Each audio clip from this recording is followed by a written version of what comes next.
Thank you. You might be seated.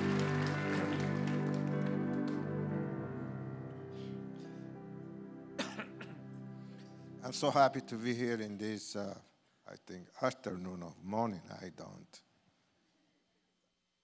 The only thing I enjoy is evening when I go to bed. I'm going to do something that, first, I'd like to say thank you for Bonnie and Pastor Mike. Know them for many years. I wasn't expecting. Sometimes when they invite me to crusades, the people, they're a little afraid to ask me to do this or to do that, or the office always protect me in those areas. And Saturday was something that they were surprised when I say, go ahead and tell Mike. When I say Mike it's a friend. Would love to call him a doctor or reverend, but it's Pastor Mike. And I said, yes, I will do Saturday and morning twice. My wife always is protective. Wives are protective. He said, don't do that. Speak one time in Sunday morning, and that's it. No. I'm so happy. I was so moved by so many people who came forward in the first service. I spoke, it's just a train that passing by, be cool. But I am not going to do that. I had to make a confession. In the time that I've been in the ministry, never in my life has stood in the pulpit to ask for money. I never had done it. Because I do feel that the people that I address, many of them, they don't know about Christ. I cannot do it. It would be disrespectful for me. I'm talking just for myself. Because I'm not going to spend 30 minutes and insult the people and giving all these things, and then the person speak 20 or 15 minutes. I will not be that disrespectful. I never ask for anything. I'm going to break the rule for my first time. My pastor told me, why you always go to difficult places? Like I have a big crusade in Argentina when there's poverty and the economy was so down and still. Yet I felt to go to Argentina and saw the stadium packed. Never asked for a penny. When I did it free. But in this time that I'm going to go to France, something happened. I'll be there about 6 times. And every time I have seen different dimensions of how the Holy Spirit move. And I want to say this. It was very hard for me to say yes to go back to France. Because France is one of the hardest places. And God always had gave me grace in that country. When you have people in line, caravans, or gypsy, for 24 hours to get in. A lot of people have a wrong concept of the gypsy. The gypsies, you should see the beautiful, beautiful girls and beautiful guys. The young people, they're just hungry. But I want to say this. I'm going to go back because the Holy Spirit has forced me, pushed me. I say goodbye to many countries because I am not going to go back to so many places that I have been. And the thing that you heard from Pastor Mike and from my son-in-law, which is the CEO of the organization, and have been with me for 26 years, and I feel that my daughter and him, they have the touch to do and to continue with the ministry in different way. But those that feel like I feel, if you feel, and this is that the Lord is touching you, because I want to do something different in Paris. I want to rent a tent that seat about 10,000 people, but that's going to be just for the gypsy. They don't give. We don't have the money, but I'm going.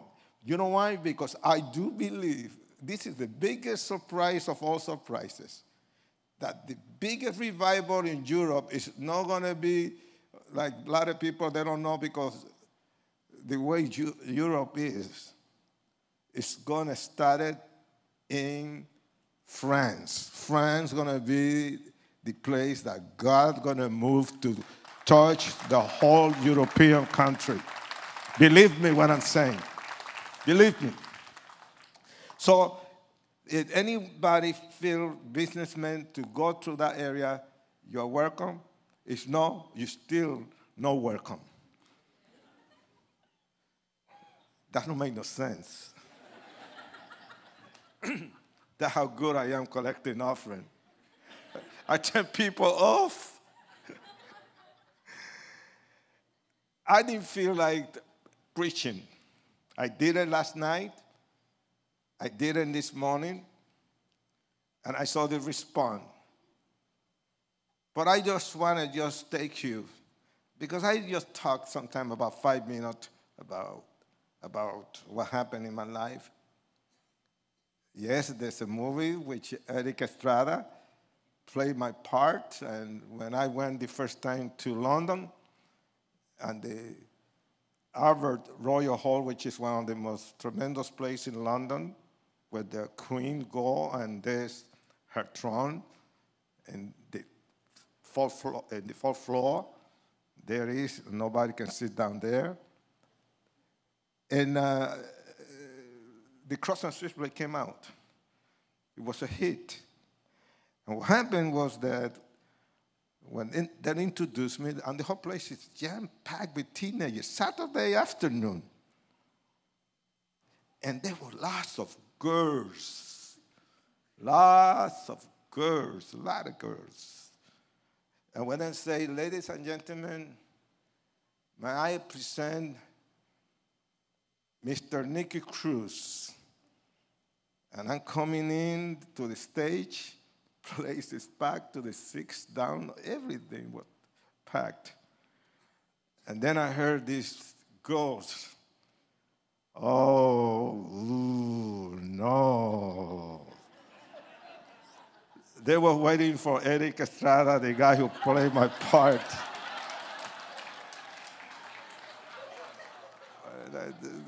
That hurt. There's going to be a movie, another movie of my life, but it's going to deep into my childhood and what really, really happened, because the Cross and Switchblade just started in the gangs, but this is going to be more family, more painful, because it's going to tell you what I'm going to talk a little bit. So, I'm not Eric Estrada. But let me tell you something. I wish I have a picture of Eric and myself now. I think that you will change your mind. I don't know who's going to play my part, but it's a very strong Hollywood movie. I don't know who's going to play it. But that's going to be, my last statement is going to be a movie. I don't know when I'm going to step down, but that's it. Well, did you get acquainted with me? Did your ears are already, you understand that I have an accent? Super extra beautiful, sexy accent. Boo! I'm going to boo myself. I was born in Puerto Rico, raised in New York City, educated in California and confused in Colorado Springs, Colorado. I am not a Puerto Rican cowboy. I don't know how to ride a horse. You people known by that. My life wasn't pretty. I would never dare to disown my family, but unfortunately, it's happened. I don't know why God placed me in the wounds of a witch, my mother. Why, I don't know. Why she pushed me into the world of the living to be hurt, to be wounded, to be rejected, and to experience the brutality of loneliness that killed me when I was young. When I was 3 years old, everything started. I never knew what my parents were doing. My mother was a witch. My father was a satanic priest. I was born in a curse.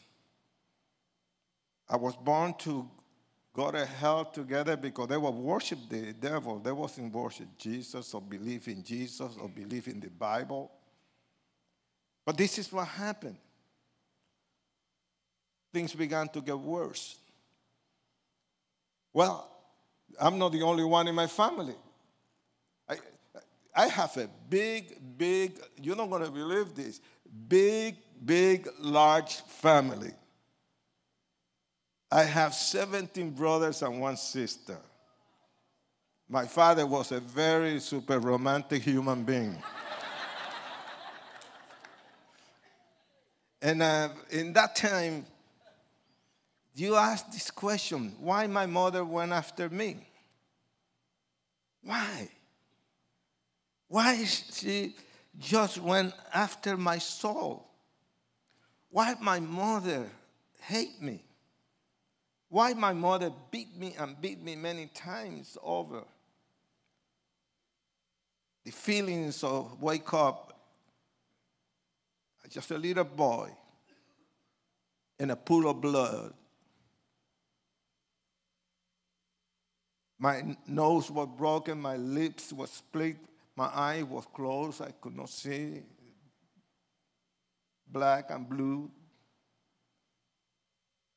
Drag me, take my clothes off, put me in this dark room that I remember, and I could smell my own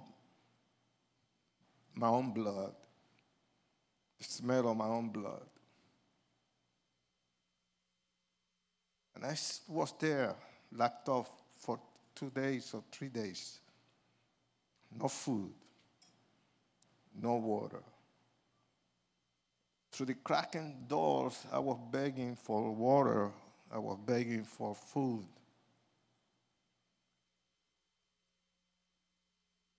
I had to hold my pains because I was breathing heavily. And then I used to hear my mother screaming, cursing me. When I was 9 years old, that the day I died. I really died. That was the last time that my mother beat me, hurt me. In front of these 5 ladies, she was possessed by the devil. She grabbed me by my 2 little arms and embarrassed me. She forced me to put my head up. I already was so choked up with pain. I don't want to do it because I knew what's going to come. And she screamed and says, raise your face up, put your face up. And I was moving my head. And she grabbed me by my 2 little arms. until she grabbed me and she gave me the ultimate. I raised my face, and when I saw my mother's eyes, you got to paint this with the eyes of a 9-year-old boy. Her eyes was dark, dark orange. Poison began to come out from her mouth. This is what my mother told me. You are not my son. Do you understand? I never love you. Get out of my life. I don't want to see you anymore. You're a son of the devil. I curse the day that I brought you into this world.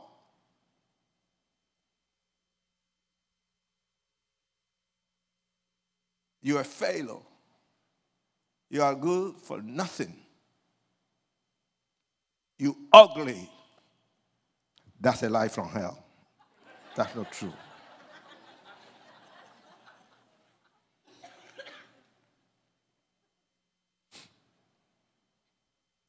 She put the dagger. She pressed it very deep. She crossed the line. She killed me. That's the reason I tried to commit suicide. I went through the motions. I went outside, I put a rope. I was crying. Put a rope around my neck. I climbed a mango tree. And right there, with the other end, I tied it. Put my hands, looked down to jump. And there was my brother screaming. No, don't do it. Please, Nikki, don't. I said, I hate her. She's a monster. She's not my mother. She's an animal. Why? She didn't grab a pillow and put it right there on my face and press that pillow and take me out of this misery. I don't want to see her. And my brother was crying so hard, and I hugged him. And I kissed him. My mother never kissed me. My father either. And there, my heart became ice. I became a troubled kid, and I ended in New York to live with my brother Frank. I don't want to be with him. I don't want to have nothing to do with my family. I prefer to be called a bastard than to be Cruz family. I became wild, running in the street of New York.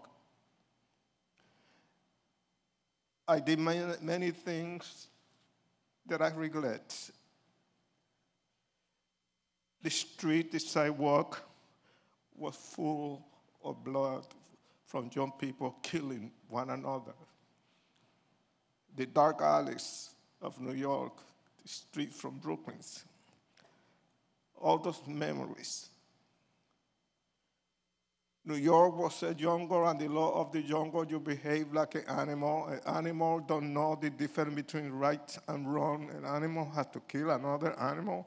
Party time is a moment you are happy with your girls and happy with the guys. You go through the motions from everything. You get stoned, you get high. Then you come to that little room, and this seductive lady used to come in 3 o'clock in the morning, press on in my chest. That was loneliness. Press my heart, made me feel so depressed. The memory of my mother was so real. Her voice still resounding in my mind. And here, two personalities with the gangs, the toughest, the stronger, no fear. Everybody look at me like wow. And yet when I was there in that little room, 3 o'clock in the morning, I was a different person. I felt so alone. Things began to go so fast. I went and I did it.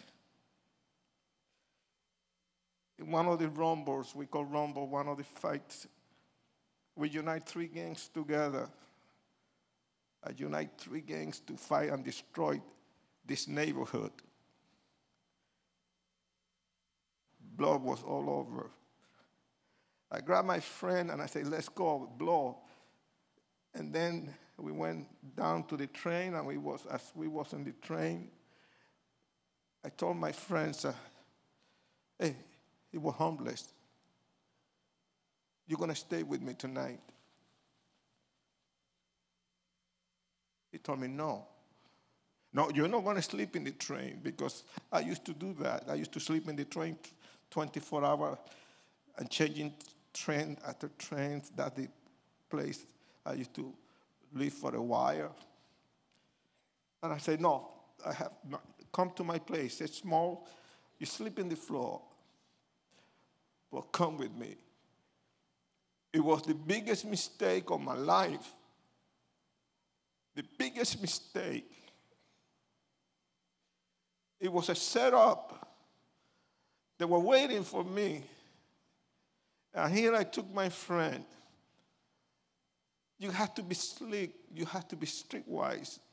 There's something in you that is a psychology within you that you can tell, that you can look to the eyes of the person and you know if the person is really what the person tried to be or want to be, or it's a punk, or it's a chicken, or it's a cow, or godless. He came with me. When I saw those shadows moving, then I told my friend, blow, split, run. And when we were running so fast, I was running and make my turn. I was about 3 or 4 blocks from my place. I stopped, and I thought that he was right there close to me. No. Right away, I said, oh, no. I came back, and I saw those knives going up and down, up and down, up and down. No mercy. I went to defend him. I put my life. It was too late. I was on my knees. I put his head all the way up, and I tore off his leather jacket because he was gasping for air. I was screaming at him, you're not going to do this to me, you're not going to die. Hey, I'm going to take you to the hospital. You're going to survive. I was talking to a dead friend. He's gone. I was holding him right in my chest, like a rocking chair. I was lost in the space of nothingness, cursing. The sky was gray that day. It's gone. I was in and out of Jones, and all of this thing was going. It was getting worse. I was getting worse. They put me in this. I end up get busted. They put me in that place when they kicked me away from the population because I was a troublemaker, and I have this with the gangs, and there's many guys that was in jail from my gang, so they put me away. They brought a psychiatrist. The criminal court of Brooklyn gave me a psychiatrist. And this guy came in, this Dr. Goodman, and the first thing he told me, you're a bad, bad boy. Yeah, he told me that. He walked into my cell, you're a bad boy.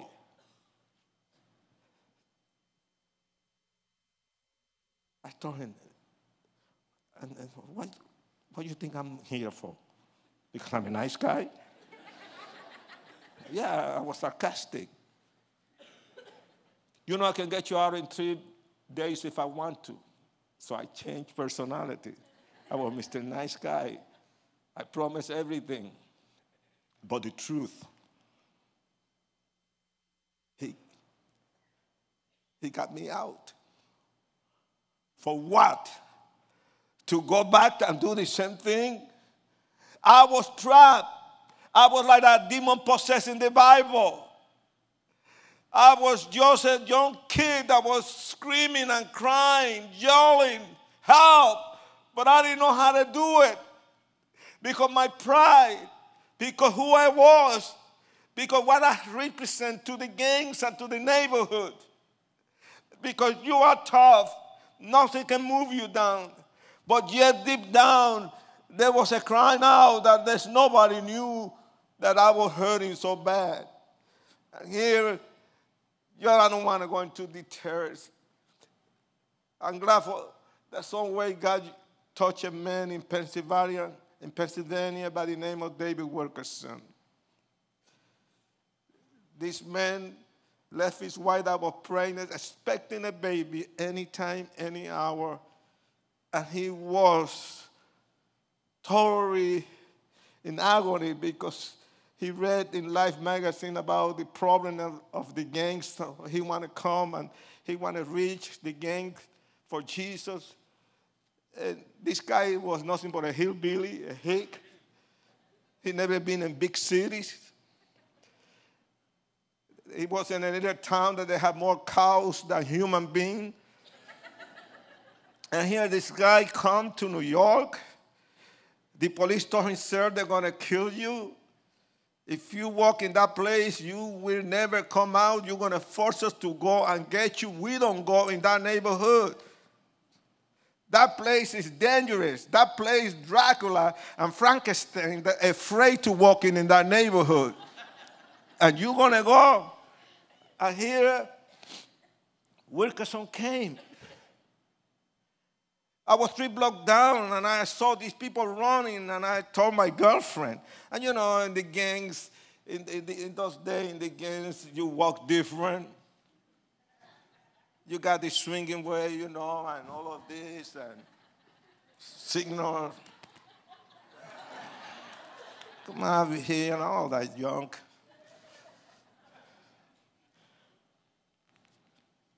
Because that's the way we got educated from the University of Nothingness.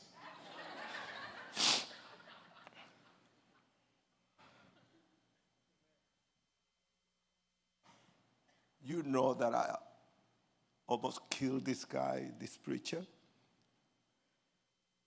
I was with my girlfriend. I saw these people running, so I told my girl, hey, what's going on in my neighborhood? You know, she was sarcastic. Girls, sometimes they have power and get sarcastic. Excuse me. Excuse me, girls. But that happened. You know what she told me? Come on, Nikki. Somebody got killed, and that's the only reason the people in New York get excited. I said, no, I want to go. And she told me, no, I'm not going. But then, you know, there's a language when you initiate a guy and you go and give it like this, that means something. When I say you come, you understand? And when I say you go, you get out of my face. The only thing when I say you come, and she said, come on, let's go, Nikki. So we start running. And when we were running, here is about 300 people. I heard the voice of this guy so loud screaming, God has the power to change your life right now. And I'm just outside because I didn't see him. And I say, oh, shut up. There's no God. If you open your mouth or you say anything, you are a dead man. Shut up. So he got quiet. So I started pushing and cursing the people and making my way. And there was quite a few guys from the Mamas, from my gang. And then there's the worker's son. What I did to him. You. Ladies and gentlemen, I couldn't believe that God committed a mistake. This guy was so skinny, like a spaghetti. This guy did not have a dress at all. He got a black suit, a white shirt, and a little tiny black tie. I don't know if he went to a funeral or whatever, but there was Dave Wilkerson. He got those thick, very thick glasses, and I tried to psychoanalyze him, looking at his eyes. I couldn't. His eye was going up, down, the side. I was getting dizzy. The guy who gave Wilkerson that haircut, it was a butcher. It was a butcher, man. This was what you call the insignificant. To do the impossible. This was the man that came in, and I went and I cursed him and I humiliated him in front of everybody. This was the man that I spit at his face. This is the man that I told him, you're not going to get out of this neighborhood. This was the man that was shaking in front of my face. This was the man that just started mumbling, and then he opened his mouth and he told me, Nicky, I came here to give you a message from heaven. And I'm completely messed up. I came over here to tell you that Jesus loves you, Nicky. I said, what?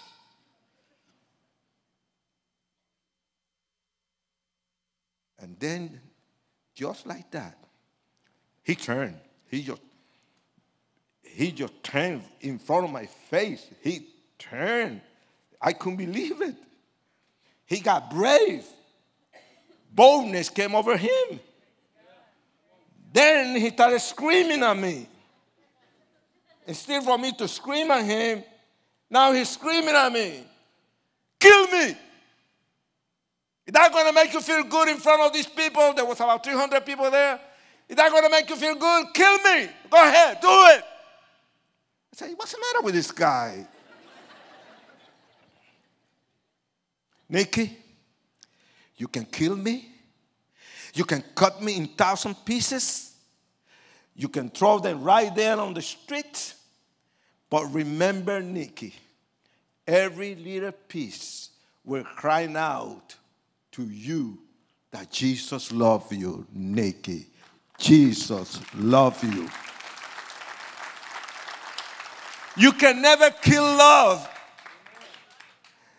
You can never kill love, Nicky. Because God is love, because he loves you. And then I start backing up. I want to get out of there. I want to back up. And then he starts screaming at me. And then I start walking down the street. Hey, wherever you go, there's going to be Jesus. You're never going to escape from this. I screamed to hell, go to hell. Seriously. The damage was done. He got through my head. For 2 weeks, I was the super miserable human being that you ever seen in this earth. If I was miserable with the devil, now everything is Jesus love you, Jesus love you, Jesus love you. In the morning, in the afternoon, in the evening, Jesus love you. With my girlfriend, Jesus love you. In my room, with my girl, Jesus love you. With my friend, Jesus love you. Getting strong, getting high, Jesus love you. Smuggling, stealing, all this word in the park, in the train, in the bus, Jesus love you, Jesus love you. For 2 weeks, I was miserable. Well, I went to hear the preacher because my friend Israel, he wanted me to go with him. And I went with him. But I didn't want to go by myself. I took 75 guys for protection.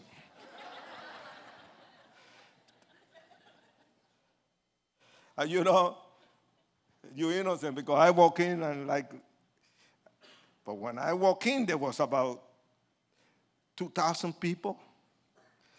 Then I looked to my right, there was 12 different gangs, enemies. So what is going to happen? When two gangs get together, enemies, what's going to happen? And you got guns and all of this, what's going to happen? Then this beautiful Puerto Rican girl, 17 or 18 years old, she starts singing a song. So we didn't know that was a Christian place or a religious place. So, hey, here, baby, smoke this. This is going to make you feel good and you're going to sing better. Come on over here. Let's, hey, ooh, ooh. Then she dropped the microphone and she split. Wilkerson lost control of the crowd. He grabbed the microphone, and that guy I couldn't believe he did this. He said, I want 5 guys from the Mammals to collect the offering. Telling a bunch of thieves to collect the money. I took it as an insult. This guy is insulting my intelligence. He's telling us to collect money. How do you expect that we're going to collect the money? I said, okay, that's what you want. So they give us this big, big empty basket to go through the people. So how do you expect me to collect the offering? How do you expect the gang to behave? Hi, put the money here. Thank you. God love you. He's going to give you more. Isn't God good? No. No. We were screaming to the people. Echa, put the money right here. No, that's not enough. That's not enough money. You got to put more. And this guy, he put $1. When I saw that, he got 20. And the guy was, this guy was very built up, tall, muscle man. You can see his muscle. And I went, and then Tico, my friend, wanted to go to him. I said, Tico, it's mine. It's mine. I didn't like him, seriously. And I went to him and put the money here. He went and he looked at me. He was a tall Puerto Rican guy. Went like this, took his wallet. I saw that he got a $20 bill. He put $1. I took the $1 and I hit him on his chest. I said, no. You're going to put that $20 here. And you know what he told me? He got spiritual. You are not telling me what to give. God is the only one who tells me what to give. I say, hold it. God is up there, I'm down here, and if you don't put this, I'm going to blow your head up. Put that money here. He dropped the whole wallet right there on my things. And I tell you honestly, I know that's not for a lot, but lots of people were dropping their wallets.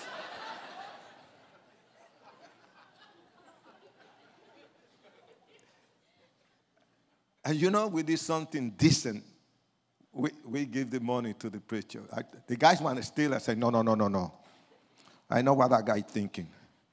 He think that we going to steal the money. He think that we are a thief. Tico told me, Nicky, we are a thief. No, don't touch a penny. I took the money to the preacher, and I'm going to sum it up, finish with this. I wasn't expecting this. I released all the 5 baskets full of money, lots of money. People were so sensitive to Jesus. They put the money. And then, just like this, Bonnie, give me this thing. I know you want to give me those. I wasn't expecting this. And I don't like to give my testimony. Then, just like this, Dave told me, Wilkerson, thank you. I said, for nothing. That's what did it. I received so much joy giving the money back to this guy when I know that was the easy money. And I asked, Never felt so good. And I started laughing. I put my back against the wall and I was, ha, ha, ha, ha, ha. It seemed like I was stone high. Ha, ha, ha, ha. Wow, and I was talking to myself. Wow, Nicky, you're a nice guy, man. A lot of people think that you are bad, that you give the money to the preacher. That was a setup. The Holy Spirit set me up good. That's the first time I feel something that I did right. That time I came down and the gangs want to fight the gangs the enemy right away. Then I said, no. Sit down. Everybody, shut up. Listen to this guy up there. And I look at David. Go ahead. Say what you have to say. Ladies and gentlemen, I heard the message of Jesus Christ in 7 minutes. I was there, sitting there. But I want to say something that don't get confused what I'm going to tell you. Because I was evil. I was bad. But when I was sitting there, I was innocent. Because I didn't know who Jesus was. I never knew from where he came from. This was the first time I heard that Jesus have a father, and the Father sent him to earth. And there Jesus was tortured, crucified. And you know what? I'll be honest to you, I hate bullies. When I was in the games, when I was a little boy, I used to go after the bully. A bunch of people who killed Jesus was nothing but a bunch of bullies. Religious people care less for the human heart, the human soul. He described it so vividly that it took me there. And I'm watching these people just making fun of him. I watch him, just like watching when they're whipping so hard. And then they have bones in the ends of that whip, bones and metal. And when they put it, you can see the ribs of Christ. And he explaining all of these things. And I'm just going like this. And they were calling him name, and they was cursing him. And I was getting anxious. But what's going to happen? He never cursed. They crucified him. And here he said, forgive them because they don't know what they're doing. I would kill the person in second. But Jesus loved the person in second. He came to give his life. I didn't know that. Now my eyes was wide open for the first time. I began to find out that there's a God, and that God is Jesus Christ that came from heaven to give his life for Nicky Cruz. That was the night. It was the biggest challenge of my life. That night, I remember that it took me time because he challenged me. He looked at me. He told me, Nicky, let me pray for you, please. Please let me pray for you. I said, no. Somewhere, my friend Israel, he said, come on, Nicky, let's go. I said, no, you go. He said, no, I'm not going to go without you. I said, Israel, are you afraid to go by yourself? Huh? If you're afraid to go by yourself, I go with you. He gave me a big smile. He was still very close to me. I went. I wasn't expecting this. The people start praying. I noticed something strange began to happen because about 25 guys and their girlfriends came together with me and Israel, our girlfriends. Then they began to fall on their knees, and I heard this crying. You know, this crying that is different. It's not that you're scared that you're going to get killed, but this crying was different. These guys and this girl that was underneath crying so loud, moaning and begging and all of these things. And I'm watching all of these things. This is the reject. This girl that had been abused sexually by their own uncle and father. Here is a guy like me that had been rejected by the parents. We don't know nothing about love. The only thing that we spread was hate. And here I just got confused and I want to go and I start kicking them. I want to kick them. I said, shut up. Don't make a fool of yourself. Then I just want to get out of there. And I just went and I hit Israel on his chest. And then Israel turned his face toward me. He was drowned in tears. He said, no. I just gave my heart to Jesus, naked. I just gave my heart. I say, do you believe in that? Do you believe in that, what that man say?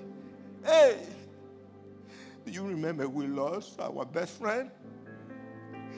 Now, you're going to go with this man? Huh? And you don't know what you're doing?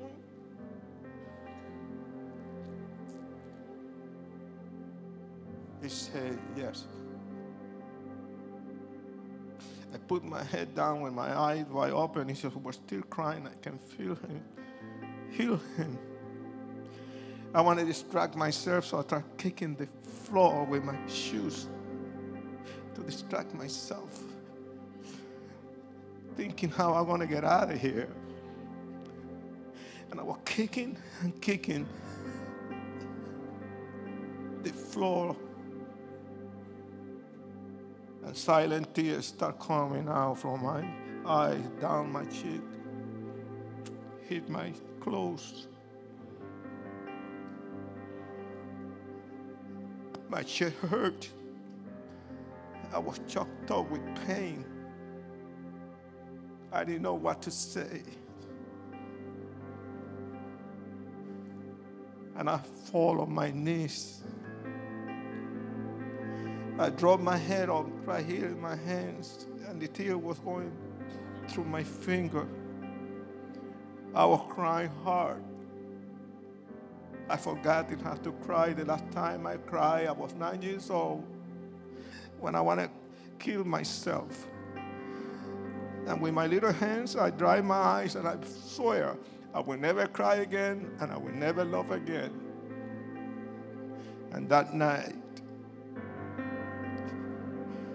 I could not stop the tears. I heard the voice of Dave Wilkerson.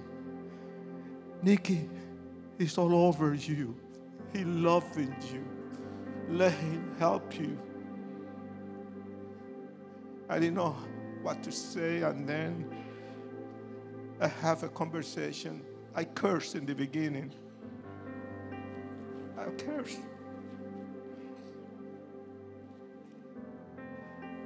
And this is what the words that I say to him. Jesus Christ, I don't know who you are. This man say that you love me. I want to tell you I don't love you. I am not looking for you. I don't know who you are. Then I kept quiet for a moment, and I was sobbing and sobbing. For the first time, I got scared. I was afraid. Something that I wasn't afraid when I was in the gang. I was scared because there was something was in my head that had to go. Something in my heart that had to go. That the only way I'm going to be free. Do you know what really was in my head? My mother.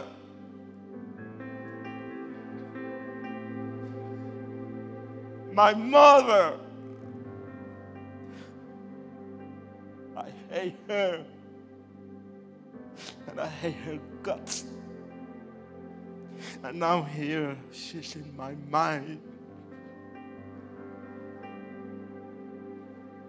And I was afraid to be so vulnerable for Jesus. And you know why? I was scared that He's going to reject me, just like my mother rejected me. And I ask in this world, I ask these words, do you love me? Do you really love me like this man said? And then things turned around. It was like he heard what I was saying. And just like this, I can feel something like a heaven, a kiss from heaven in my heart. And right there, I started crying out, Jesus Christ, help me. Help me, please. Please help me. I don't know what I'm doing, but help me. I don't know who you are. Help me. That's all I had to do. That's all I had to say. And there was like a blanket that was all over me. And there was like somebody embraced me so tight. He knew that I was a little boy who I was. Some way, somehow, He protected me when I was in the gang. To give me a chance. Because I can't figure out why my mother didn't took a pillow, put it in my face, took me out of this misery. Why the devil didn't took it out into my room and did it when I was sleeping. Why, when I went through showers of bullets in the street of New York, no bullet hit me? Why? Why the devil could not kill me? You know why? Because I was born to serve the Lord. Because regardless from where you come from, there's a God who loves us all. He loved you. He loved me.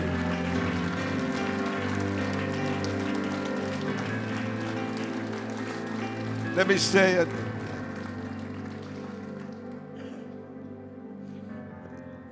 Let me say this.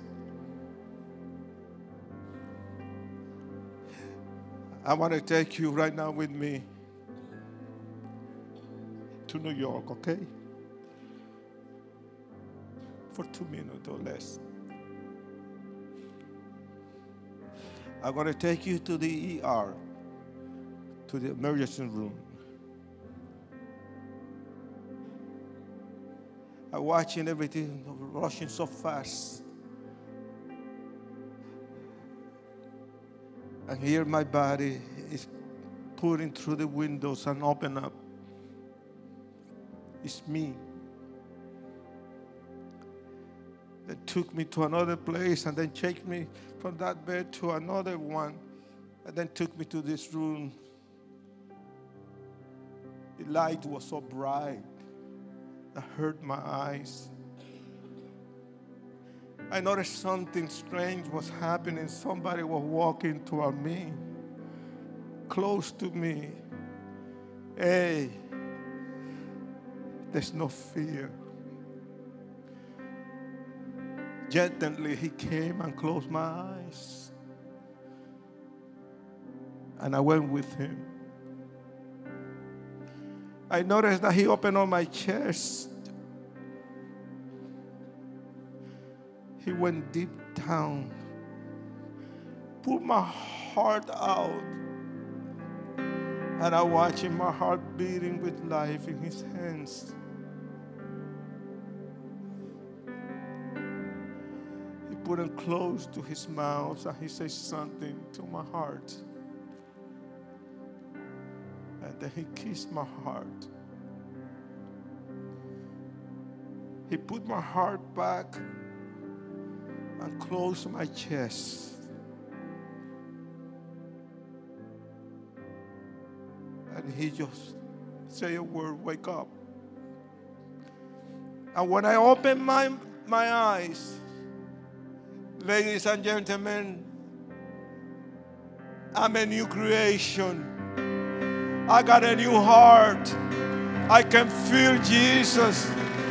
I got a new mind. God has been very good to me. Not only has been good to me, I don't need to be an evangelist or to speak to the multitude. The greatest miracle that happened was my salvation. The second miracle, when I went to Puerto Rico to forgive my mother, to love my mother, to see my mother came to Jesus Christ. My mother gave her heart to Jesus and renounced witchcraft. Then my brother, then my father, 4 years later, my mother brought my father to Jesus. Then 13 of my brothers gave their life to Jesus Christ. 3 became ministers of the gospel of Jesus Christ. This was the baby that was born from the wounds of witchcraft. A curse became a blessing. That's all I had to say.